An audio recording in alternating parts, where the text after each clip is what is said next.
என்னடா ரம்ஜானுக்கு ஷாஜு தானே உனக்கு பிரியாணி தரணும், இங்கே நீ என்னடா ஷாஜுக்கு பிரியாணி கொடுத்துட்ருக்க அப்படின்னு நீங்கள் கேட்பீங்க. ஆனால் ஷாஜு தான் நமக்கு பிரியாணி கொடுக்குறான்.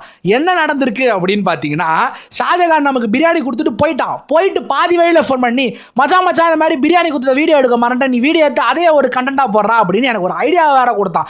சரி ஓகேடா அப்படின்னு நானும் சொன்னேன். இப்போ என்னடா பண்ணுறது அப்படிங்கும்போது, நான் திருப்பி வந்து பிரியாணி கொடுக்குற மாதிரியே கொடுக்குறேன், நீயும் வாங்குற மாதிரியே வாங்கு, அது அப்படியே ஒரு கண்டென்ட்டாக போட்டுரு அப்படின்னு சொன்னான். அடங்கப்பா, இது உலக நடிப்புடா சாமி.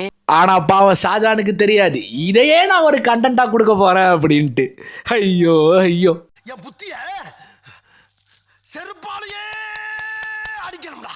தற்கூரி பிரியாணியை ஸ்கூட்டி சைட்ல எடுக்கிறான். சைட்ல ஒண்ணுமே இல்லை, அங்க என்ன சப்போர்ட்ல நீ பிரியாணி வச்சு எடுக்கிறேன்னு எனக்கு தெரியல.